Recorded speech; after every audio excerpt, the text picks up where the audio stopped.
en heren, goedemiddag.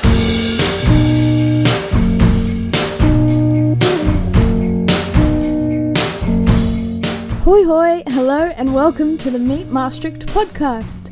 I'm Katrina and together with our resident local Lucy, we will be exploring some of the amazing stories that make Maastricht so special. So sit back, relax and join us as we learn about our favourite Dutch city. Hello everyone and welcome to episode 18 of the Meet Maastricht podcast. I am here with Lucy as always. How are you going today, Lucy? Hi, fine, generally. Slightly frazzled because coming out of, well, not exactly lockdown, we didn't really have that, but the pace has been quite leisurely lately, and then sort of a couple of days ago that just went into overdrive, and I'm trying to catch up, basically.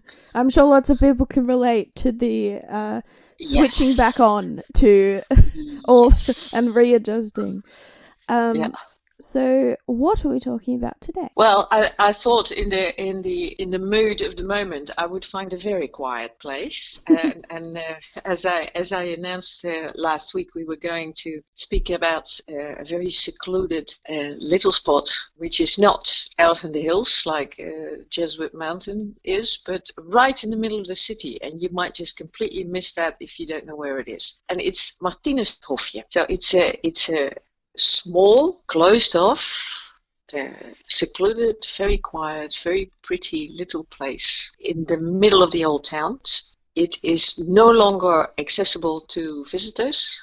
It does have a sign on the door which says verboden toegang. For those of you who don't understand Dutch, that means no entrance allowed. That's one of the signs that I have memorized. Yes, something that if I see that, I know that I'm not allowed in. Yes, that's very practical because it is a collection of small houses where people actually live, and they were driven to distraction by the rude variety of tourists who will just, open the door, stomp through the garden, go and knock on doors of the private houses, take pictures all over the place. Yeah. So they felt it was necessary to protect their peace and quiet and privacy to some extent by putting that little sign on the door. Yeah. If you happen to run into one of the people living there, coming into the place or leaving it, they will generally open the door for you and welcome you in. But then it is up to the inhabitants themselves. Yeah, yeah. And so where is it? Is it sort of around near the Natural History Museum? Yes, it's very close to there. So it is on the Grote Looierstraat, that majestic 18th century city street with the double row of trees. Oh, it's right. Also, if people know where the university library, where the big gate with the glass, the big fancy glass art gate. If you know what I'm talking about, you'll know what I'm talking about. But it's right near there as well, right? Yes, it is. When you are standing facing that gate, it is to your right. Yes. On the corner of the street where the Grote Looierstraat crosses the Zwingelput, which is the street that has the Nieuwenhof convent on it, which is now the University College. And if you walk into the street Zwingelput, you may have noticed there is this tall, long, windowless wall. Covered in graffiti again and again and again, no matter how often it is painted white. Yes. And it is not the beautiful kind of graffiti. It looks more like defacing mess, really. So that is how that wall is easiest to find. The fact that it has been covered in spray paint. Yeah, it's when we first moved here, I lived on Zwingelput, so I know exactly where this one is. That wall, it was always you'll recognize it. It's a rare sight really in Maastricht, just a big white wall.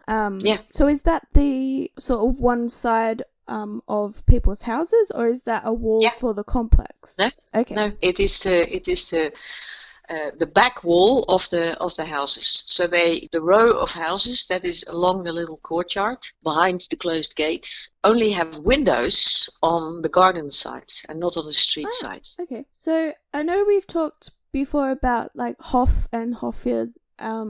In this specific circumstance, what does that mean? Yeah, it is interesting because this Dutch word can mean all sorts of things. When you are saying Hofje, so Hof and then the diminutive JE behind it, what is generally meant is a separate living community. So then it refers to a social arrangement. And then generally small independent houses where people would lead a communal life up to a point, but then each of them in their private house. It is very much a lay facility. It is not a convent. There is no monastic rule there. There will usually be rules galore. That's not the point, but it will not be monastic. Okay. So this is you could call this, places like these are often precursors to what we would consider a retirement home today. Okay. Except in many of these instances, the people living in them would not be in need of care, because then they would be in some form of hospital. If you can live in a hofje, you can take care of yourself. Okay, right. And that is also quite often, generally speaking, that is also the case financially.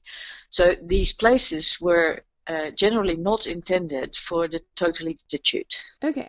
Poor people were, they had to basically fend for themselves, and here or there, slightly haphazardly, there might be some support or temporary support from the church. And after the French Revolution, which pretty much abolished all church activity in the social field of lay organizations, but of course it would take a long time before elderly care would be accessible to all. That is pretty much something of the 20th century. Yeah.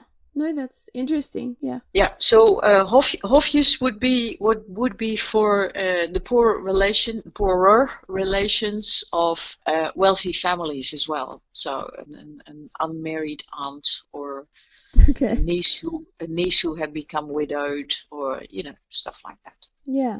So how did this specific one start? Like when was it built? It was built early in the 18th century. Okay. 1715 to be precise.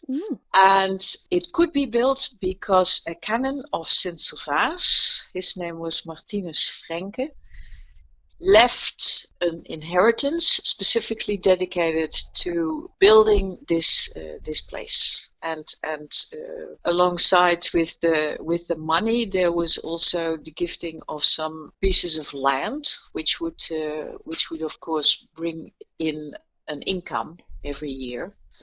So there would always be some capital available for necessary repairs and provisions. Yeah, I imagine that came in handy. Yes, and that has been added to over the years by inheritances of other people donating them to Het Hofje. So they have managed to keep things on an even keel financially for years and years and years and years. And it was only basically after the Second World War when requirements of comfort in the home meant that very costly innovations had to be carried out, and that nearly broke their back financially. But they're still managing, and the very, very, very unique feature here is that it is still being administered by descendants, no matter how far removed. So a collection of lay people of the original founder. Oh, wow. So the way its founding document was phrased meant it was kept out of the hands of anything related to the church. Okay. So this meant it wasn't confiscated during when the French revolutionaries were administering these areas. It could not be considered church property. Wow. And was that, Yeah. given the sort of time frame, was that on purpose? Or was Yes. that, not a happy accident? Yeah, no, and this is not from any kind of apparently not out of revulsion about the influence of the church. I mean, No. the lady who stipulated this, she was the sister of Martinus Franke. Mm. And he had said in his will, let my sisters please take care of this. And there were 3 sisters, but because of circumstances, most of the work and the responsibility fell to Helene Franke. And she did so magnificently for several decades. The Wow. guidelines she set out and the way she organized everything has helped secure the continued existence of Het Martinus-Hofje until the present day. Yeah. And she was not anti-Catholic or anti-church, period, because of course this is also the period that Maastricht would frequently be under Protestant rule and eventually for good, but simply that she wanted a type of administration that would be, how to say this, family-like. Yeah. Okay. And not some far away anonymous institution somewhere, but close relations in this context. And it was named after St. Martin? Well, it is because, of course, the founder was named Martinus. Yes. And then, of course, his patron saint is Saint Martin, Martinus. Okay. And that's I think a 3rd century saint, a Roman officer, Right. who met a beggar in the road and then cut his ample soldier's mantle in half. And gave that to the cut off half to the beggar. So he is very often the patron saint of charitable institutions. Ah. Because of course clothing the naked, feeding the hungry, housing the roofless, these are all the duties of good Christians. Mm. There are 7 works of charity, and good Christians should fulfill all of them. Yeah. No, it's interesting that it has sort of that connection with charity and the saint, but it's been kept out of the hands of the church, which obviously has been to its benefit because it was able to continue. It's just sort of one of those quirky history things. Yes. Anyway, the story I just told about Saint Martin cutting his mantle in half, that's also depicted in a beautifully carved stone above the entrance door to het Hofje, and you can see that from the street. Yes. So there's this officer on horseback, and he has a sword in his hand, and he's cutting his mantle in half. There's a blind, I think, sort of one-legged man. Oh gosh. Got to make him look as downtrodden as possible. Yes. Yeah. And underneath, of course, it has a script which of course also contains the Roman numerals from which you can conclude in what year it was built. So this is a cute little puzzle for you to solve. Go and have a look. And then if you're standing there peering at these letters in the stone, maybe one of the inhabitants will open the door for you. Just you have loiter. Yes, exactly. You have a nice spot to sit because right opposite is a nice little sort of seating area with sculptures, so you can just sort of discreetly sit and watch. We're condoning stalking the people who live there. How many houses are there in the place? 13 in total. Okay, so it's quite a few. Yeah. So well, they're tiny. So along Zwingelput, along the wall you can see in the street, there is 10 of them, and then perpendicular to that there are 3 more. And until the 1950s, I think, there were the houses, and then there was a cobbled path, and then there was a very narrow strip of something greenery, and then there would be a wall. So an L-shaped wall. So it didn't look like the lovely courtyard with a garden that it is today. It looked like a dark little alley. Yeah. Because what Helene Franke has done is, with the money her brother left her, she bought this plot of land in this at that time relatively quiet neighborhood. Although depending on how you look at. Anyway, I'll get into that in a minute. The plot of land was split in two, so there was the L-shaped strip along one long side of it and one short side of it, and on this L shape were built the 13 houses, and then the remaining area was an orchard. Okay. And there was a separate tenant ordered to take care of the orchard and to see to the trees, mostly apples and pears, and to make enough money with selling the fruit to buy coal for the houses. So this is an arrangement that was intended to help Het Hofje. Yeah.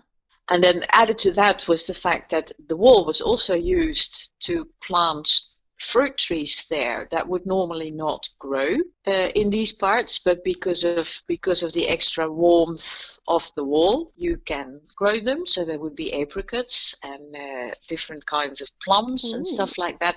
And those trees were still the responsibility of the tenant, but they were property of Het Hofje. So this, okay. So I mean, of course, I am citing again from one of the wonderful little books, Maastricht Silhouette, published by the Stichting Historische Reeks. This is number 38 at Sint Martinus Hofje, and the author of this, Ingrid Evers, has taken extraordinary pains of going through everything available in the archives on all these arrangements about coal, about water, about firewood, about this and that and the other. And it makes for wonderful reading. I mean, there's all this sort of nitty gritty going on. Yeah, well, we've said before that's the kind of stuff that ends up, being traceable in the archive. Or paying for coal and things. Less about the people probably who live there. Do we know much about any of the people who've lived there? Have there been any notable residents? Yeah, well, of course, you can imagine that once in a while there would be squabbles, and it would be necessary to remove someone. But if I remember correctly, that has only happened once. Okay. And there would be a careful record, of course, of who was going to live there and whether they had fulfilled their financial obligations. Because, like I said, this was not for the destitute. You had to pay to be allowed in, and sometimes women would succeed in doing that when they were still in gainful employment as a maid, a housekeeper, or in some other facility, or when they were still living in a family context. They might already provide in this way for the years of their widowhood or something. But sometimes they would be allowed to move in without having paid their dues in full, and they would still have to be paying this off. And of course, the administration of all this shows their names and shows their legal status and their financial circumstances.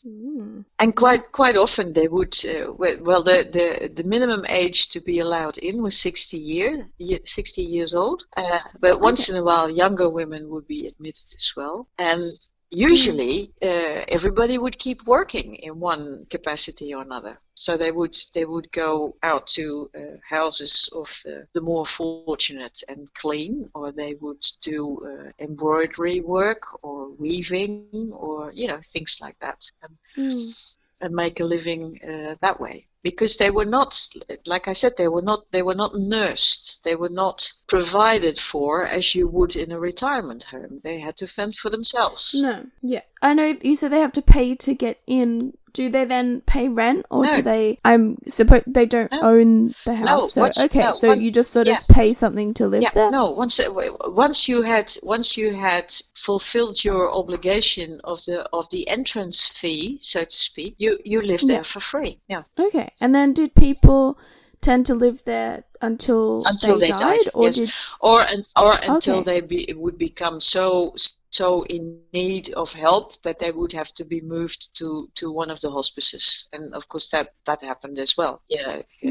So are some of those rules or all of those rules still in place? Is it still quite strict about things, or do you know if things have sort of relaxed a little bit? Yeah, well, at any rate, all the obligations of having to attend this mass for Martinus and this special mass for Helene, they had obligations like that. And then on attending these masses, they would be given a small fee. So this was a way to check if they were still good Christians, but also for the women it would be a little extra income, and they would be given coal by the tenant of the orchard, and and there were all sorts of arrangements like that, and of course all of that has stopped.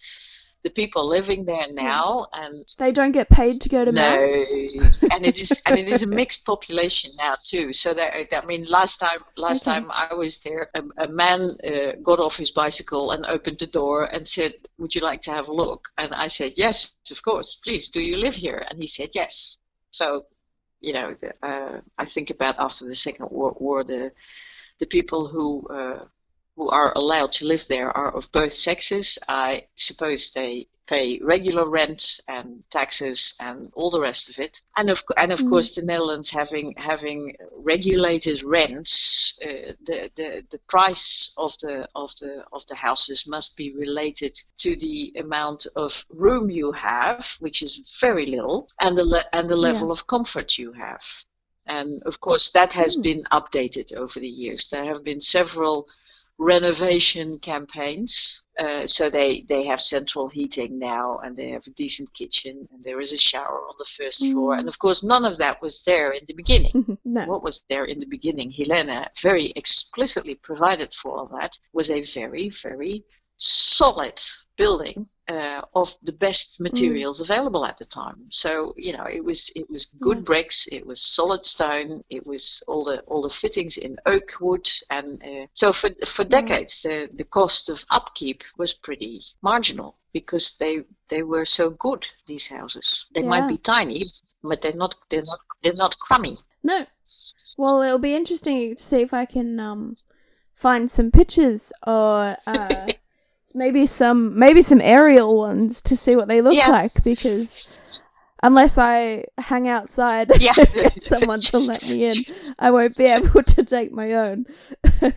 There's of course het Hofje in its original setting is in the scale model of the French scale model. So there should be a picture of that.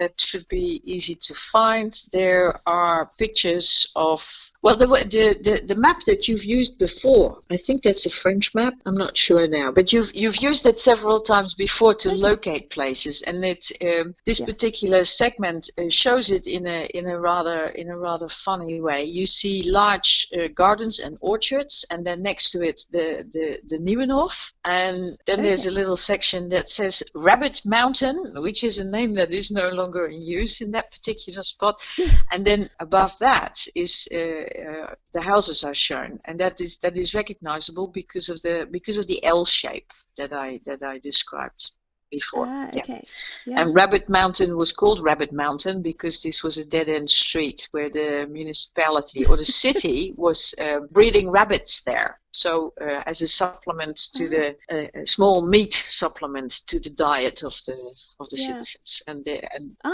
not sure Dutch people have been taught what a mountain is. No, they haven't. Do you know what? I know. Do you know what a mountain please looks don't like? start me on that. I know.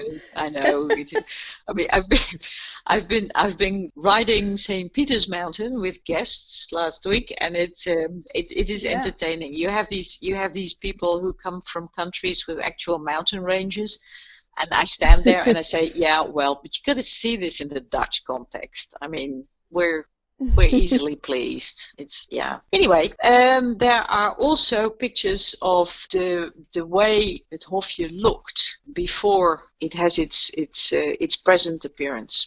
Because the roof has been changed to make the attic more inhabitable, and windows have been added above the door to let a little more light in. Because, like I said, there are only windows on one side. On the street side, there are no windows. Yeah, well, there's lots of archival material of the extensive administration of everything that was going on. And are there still any I don't know if you would know, but are there still any remnants of fruit trees and orchards that were there before? Well, in the 1990s, I think that must have been the last restoration that took place, and then the entire garden was redesigned as well. And then the garden was designed, and it's a pleasant space with trees and low hedges and flowers, and like we suggested, just go and lurk about and wait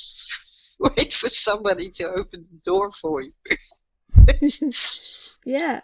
I was thinking, near us there are orchards, and they all have just sort of little areas with fruit trees, and they all have lovely apples and pears and things at the moment. So no, but that is no longer the case. It is no longer an orchard.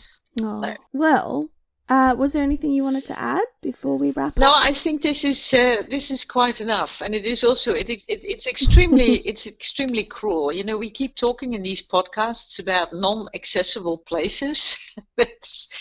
I'm beginning to feel really vicious. You know, telling you about this is so lovely and this is so nice, and you can't get in.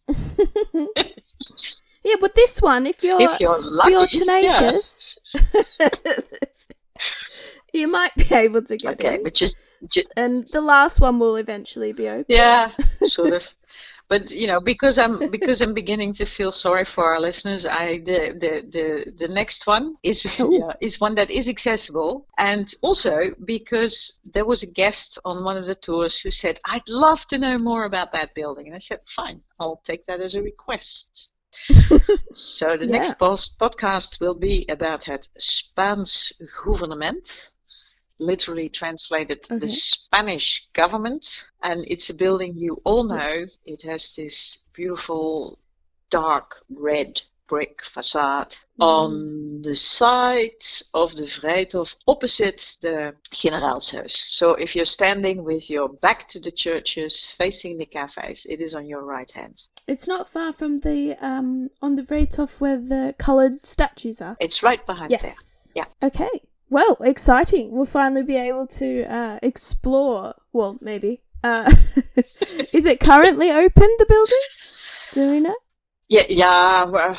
Because of all the corona measures, I don't know. It's a museum now, so a museum of photography, and of course they're all scrambling like mad to be as open as they dare to be. But I don't know what the situation is, so I'll have to check. Well, hopefully next week we'll be talking about somewhere that hopefully you may be able to go into in the future. Very certain we are about about things. Oh, exciting. We look forward to that. Good. Thank you so much for joining us today, and don't forget to follow us on social media. You can find us on Facebook by searching Meet Maastricht, and on Instagram at @meet_Maastricht. If you would like to learn more about us, you can also visit our website at meetmaastricht.eu, where you can buy tickets and subscribe to our monthly newsletter, so you're always up to date. Thanks again, and tune in next time to learn more about our beautiful city.